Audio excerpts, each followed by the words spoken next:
What are we doing to the Kenworth? Well, down here on this turbo oil line, I've got a leak there, and I think my O-ring is damaged. It's a flat face on the hose, and then an O-ring on the fitting. It smashes it. So if it got twisted or whatever, it could have damaged it. So anyway, I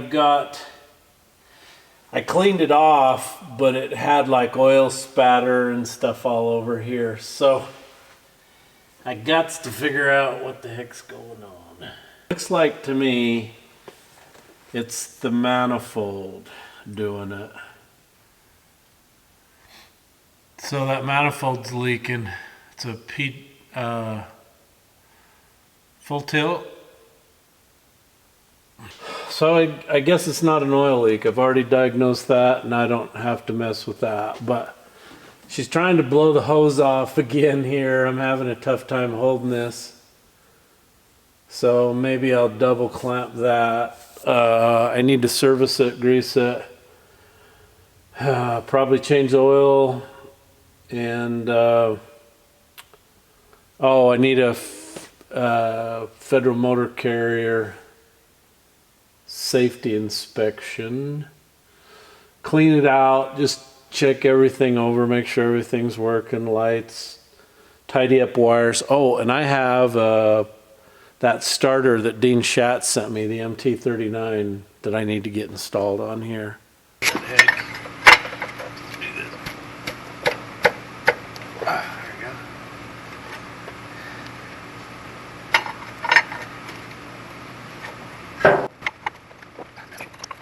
Right.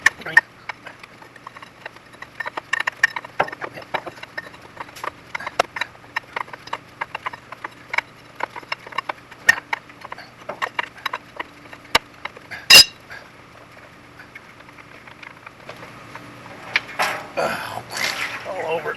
Thank you very much. All over the floor.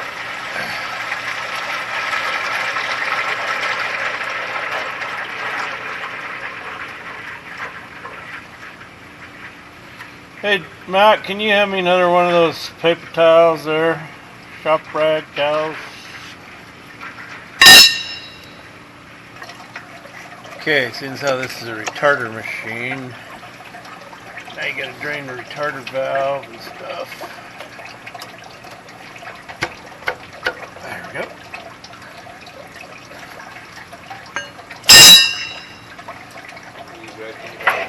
Talking to the camera. When I talk to myself, Matt, it's because there's a camera on, you know.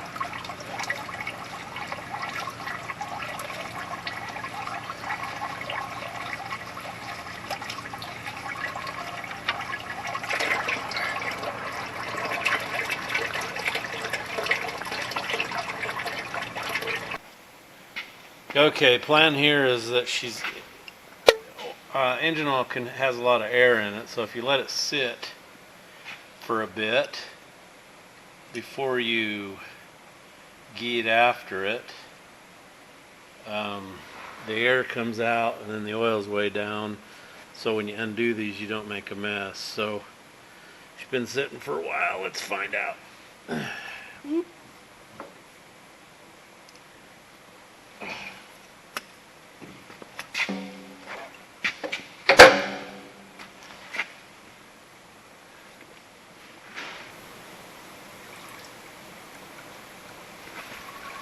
Oh, wow, we get more oil draining out the pan.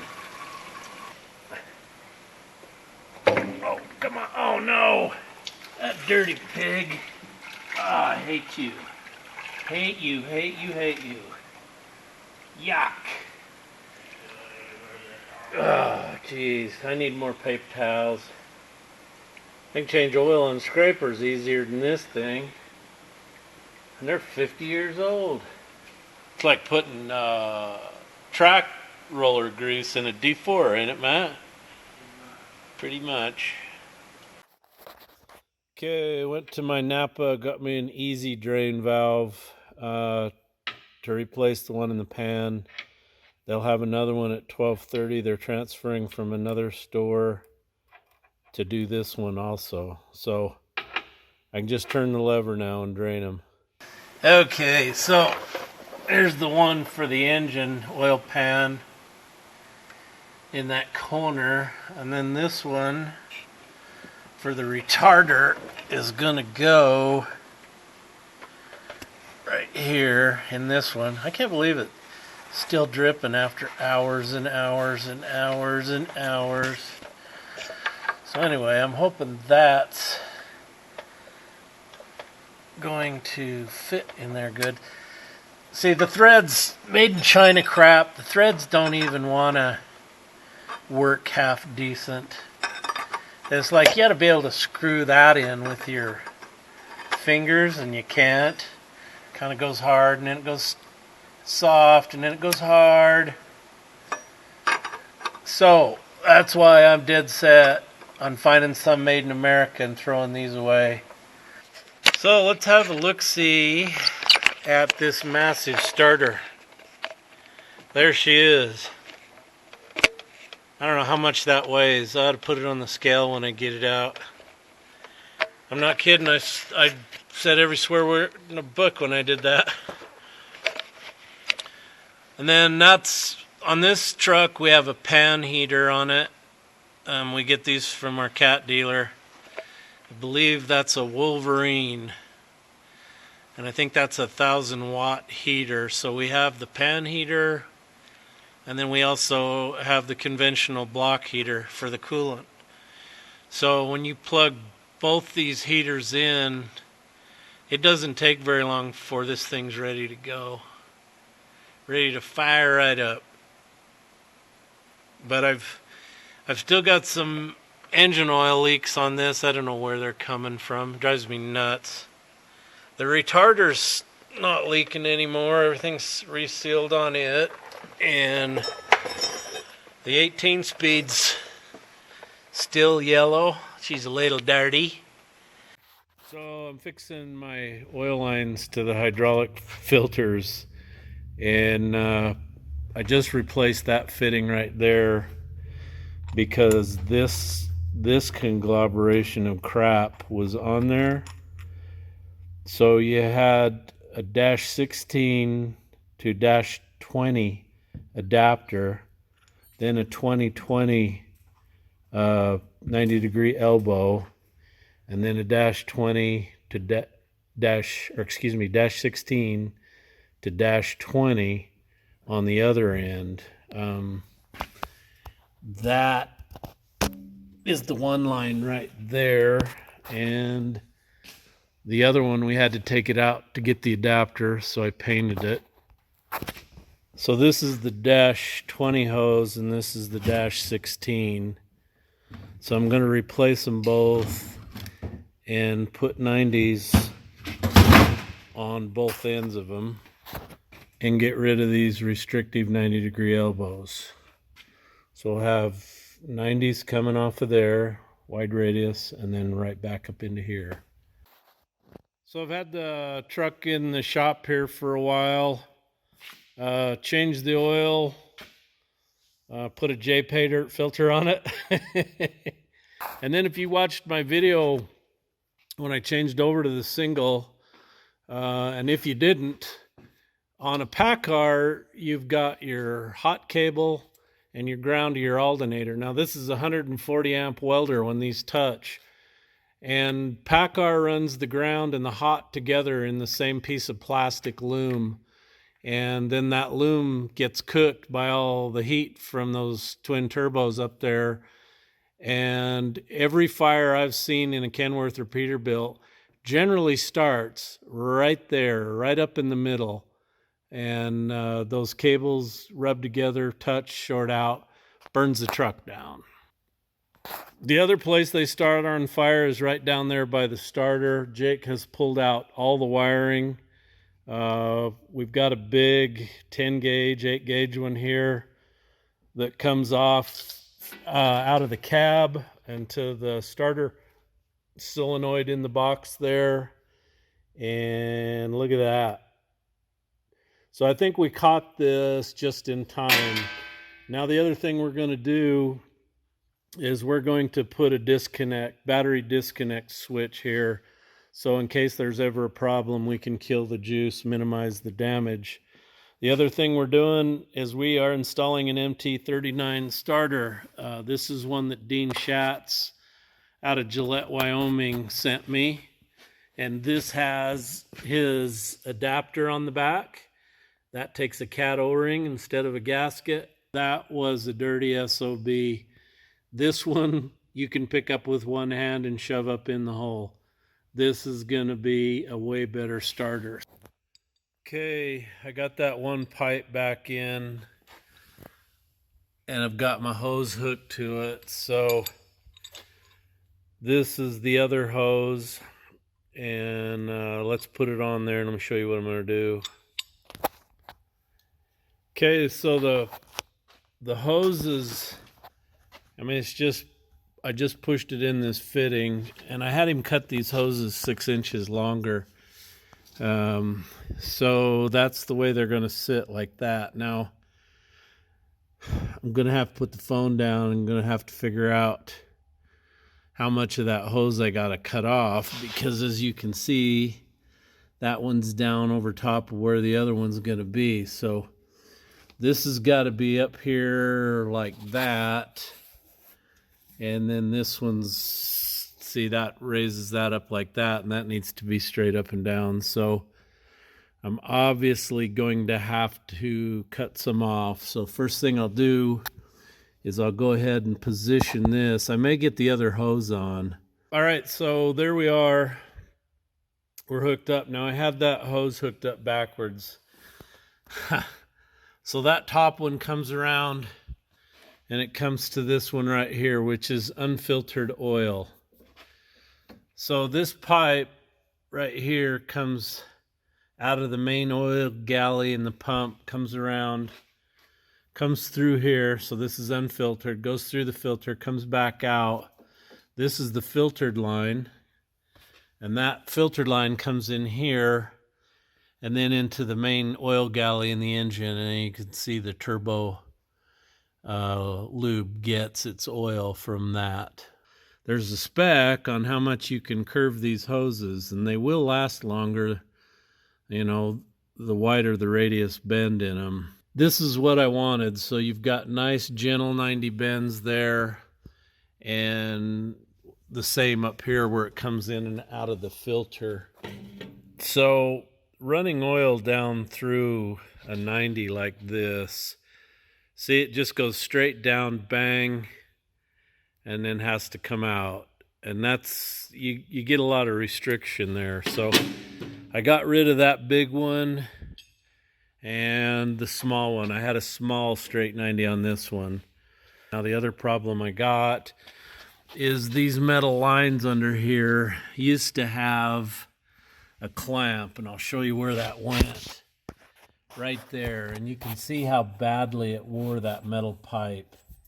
I could probably make a better clamp system and get some good rubber in there and clamp them down, but they need to be supported somewhere, especially on the back end of these hoses where you've got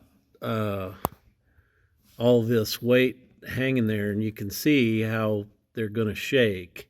So the joys of owning a truck, it just never ends. Okay, this is the other engine oil line that goes to the remote filter. You'll notice there was some kind of a clamp on those two pipes. This one is wore down really bad, so I'm going to fix it. Well, I'm going to patch it till I can find some new ones and change them out. So I'm using some Terrell putty. Okay, so we're going to bust out the pterodactyl putty. Yeah, I went and watched this guy on YouTube. I thought maybe it was just one video that was an act. Nope, he dresses up, talks like that in every video.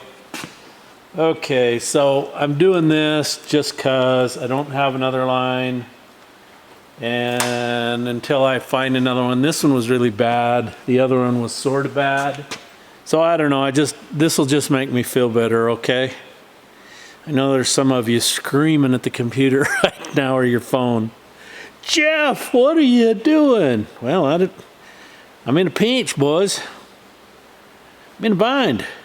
My last video where I was starting that motor on the tanker and I used some Start You Bastard. So some other guys gave me some good names for that.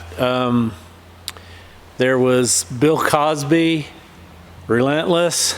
Oh, Resistance is Futile. That's a good name for it. Can of Resistance is Futile. I really like the Bill Cosby one. Can of Cosby. What do you think of that? Oh, that looks good. That's gonna work good. You know, this is cool stuff. I put it on the aftercoolers on the 637s in the corners where they break out, and let this stuff set up, and then I could put like 30 pounds of air to them, and they don't crack, they don't break, nothing. This stuff stands the heat of the aftercooler in there. It just works super good. Now, if you take water and rub over this, man, you can make it smooth, really smooth.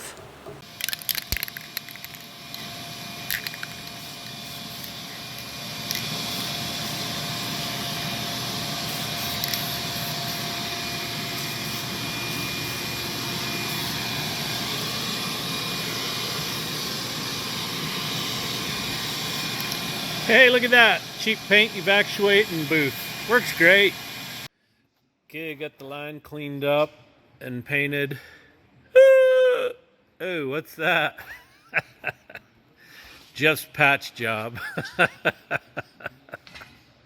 So anyway, let's go see if I can mar the paint and get it on. Okay, got the oil pipes back in. So my plan is to put these over the pipes. These fit good and tight when you squeeze them down.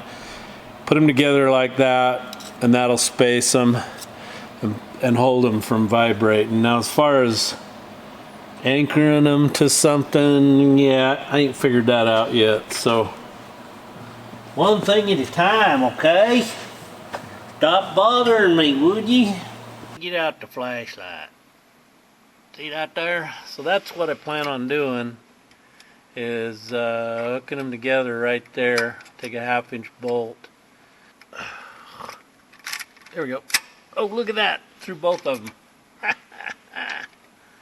Okay, I am using a hard flat on both sides. Now if I can... Oh, so I'm wearing a back brace because the chiropractor thinks I may have squished some of my yummy cream filling out of one of my discs. And so I need to be like in traction all the time to get that yummy cream filling to go back in. So I can't bend over very well. I got this thing on. Look at this finger action. Do do do do do. Oh, I think I got it started. Phone call. Mars off. Hello? Oh, I'm working on the K-Whopper here. Really, buddy? Yeah, I'm trying to get that Peterbilt stink out of the shop. Oh, you keep talking like that, I'm gonna talk like that. Jesus. I don't know, I've already tightened the nuts up top because I wanted those tight before I put any tension down here. Otherwise you risk those up there putting tension on the flange. Oh God, am I going the wrong way again? Yes. God, I hate that. I'm talking to you and I forget I gotta go the other way. Look at this, I'm smarter than the average bear. Smarter than the average bear.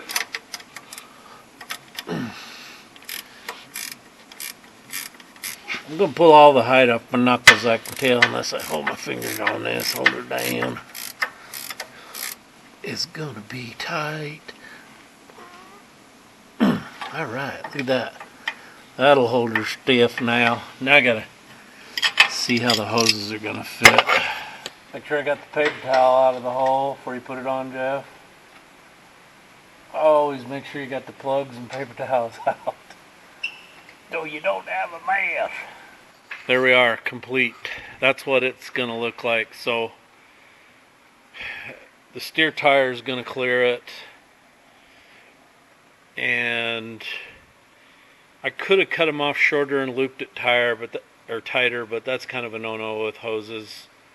You don't want a really sharp bend. They've got to be a nice U-bend. So probably what I'll do is put something in here to protect them and then zip tie them together.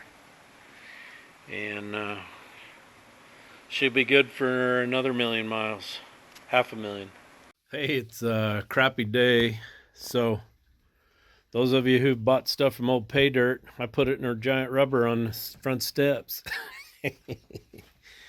So I want to thank Scott Schaefer from Shellsburg, PA, Richard Gronlin from, is it Belfort, South Dakota, and James Narr from Youngstown, Ohio, Carson Clapp from Siler City, North Carolina, and is it Luke Homala from Woodland, Washington?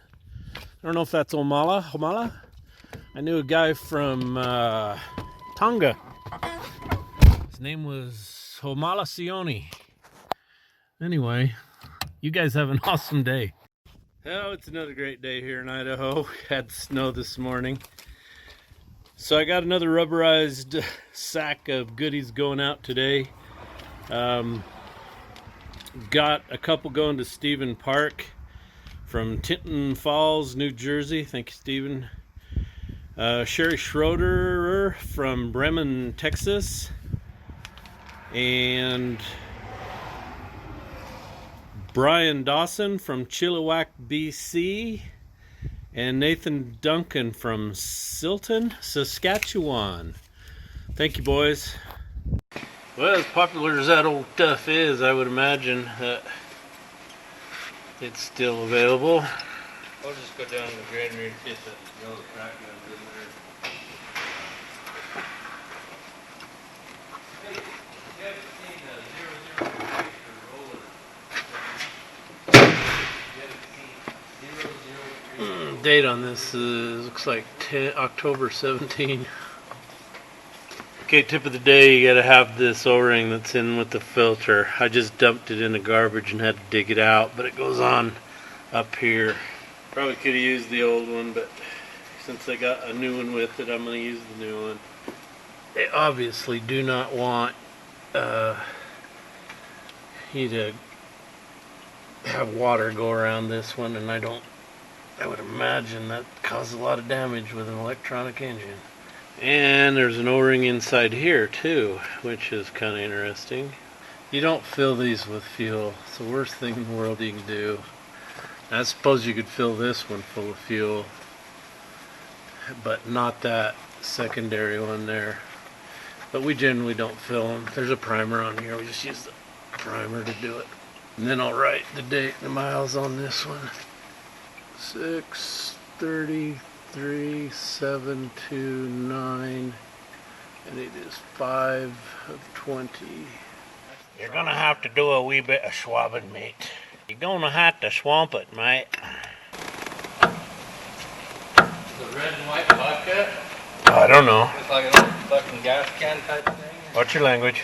What's your language? This is a public market. You want some track gun roller lubricant? I can get it from Bristol. Be 10 days. I hate this. Just like fuel everywhere. Fuel ahoy everywhere. Why? Why does it have to do this? Why in the world couldn't Cat put this outside on the frame? Remote mount. You know, I think you could. I bet you could just move this mount onto the frame. Get rid of this nonsense. Jesus, clear full. It's just going to be a mess everywhere because I got to dump some out and try to hit that bucket. Jackasses. Why you build something like this for? Engineers should be forced to have regular people come and try to work on they design, you know? Hey, tell us what you think. I don't like it. This ain't no good. I don't like it. You know, if you engineers at CAT want me to come and help you design stuff that's user friendly, I'm available. Just tell me when and where, I'll be there. I tell you how to get stuff done. I'm no dummy. Okay, here we go.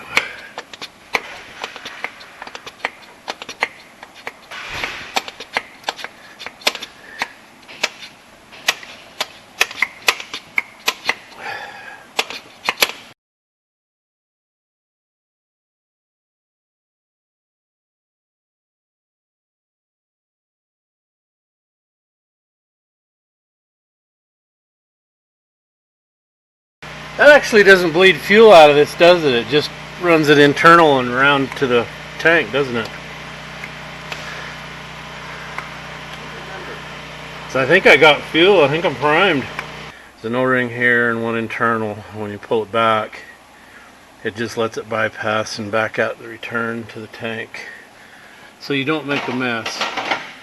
So I apologize to the engineers, but I still think this should be mounted. I suppose it's maybe up to the truck manufacturer. It ought to be mounted on the frame. So I don't know how many of you have ever noticed my toolboxes. We really love these toolboxes. So I have 2 full boxes over there, and then I have a half one here with a wooden top on it. And it's really awesome because they're small, so we can wheel them around to the truck, set tools on them so they don't get lost somewhere on the truck, cause problems. These boxes are just totally awesome. I love them. I have turned this one, if you saw my video, I've got tons and tons of bolts in these drawers. They come with these drawer organizers. I got to buy some more hardware for this one. And I've got a whole nother one there, and I've got another one in this one. And I'm probably going to be putting like fittings, all kinds of stuff that when we bring a truck or a piece of equipment in, we're always building small airlines with reusable ends, or the black plastic ones, the nylon ones, all the ends, elbows, all that kind of stuff. Anyway, they call these a tool cube, and they're made by Tool Crown. And in my videos at the top pinned comment, there's always a link to these boxes. And I believe is it Tool Crown USA or Tool Crown America? I forget. Anyway, go check them out. You can get them custom painted in cat yellow, John Deere green, or IH Massey red, and then decal them up the way you want. Okay, everybody, Olivia's got another whiteboard she's done for you. Go ahead, Olivia. Cody Erdman from Walla Walla, Washington. Do you think he's from the Wishy Washy Washing Machine Company of Walla Walla, Washington? Terry Park from Forked, New Jersey. Andy Howard from Philpott, Kentucky. Kenneth Knapp Point, Texas. Norm, whatever it is. Norm. Okay, one more time. It's Nerm. Norm. Okay, go. Norm Wigham. Try it one more time. Say Nerm Wigham. Just say, okay, his name's Nerm from Wigham, Georgia. Nerm from Wigham, Georgia. By me, Olivia. Thank you, Olivia. Hey, everybody. Wanted to show you my hats that are available in the store at www.jpaydirt.com. In the pinned comment at the top of every video, I have the links to everything. got the old Kenny coloring hat, and then all the different Anderson construction hats. Speaking of hats, I have got some hot pink ones being made. They should be done this week. And also too, I've got some Anderson Construction t-shirts embroidered with the Anderson Construction logo. And then also too, I have them screen printed with the filthy hore. I got a small one right here and then a large one on the back. And I've got them in orange, neon green, and black. I've got them in short sleeve, long sleeve, pockets, and no pockets. So got a wide selection there. Just hope I got enough sizes. So anyway, check out my store for those this week. Also too, click on the Amazon link below to get you a Wild and Wacky coloring book, truck coloring book, and the old Kenny coloring book. Check out these pictures from Nash Marzoff and also Jill Marzoff. Nash, you did an awesome job, so did you, Jill. Anyway, these make really good gifts for your grandkids, for birthdays, whatever special occasions. Anyway, this money does not go to me. This goes to somebody else who can use the money. So thank you for supporting me. Thank you for supporting them. And we'll see you next time. It's all right.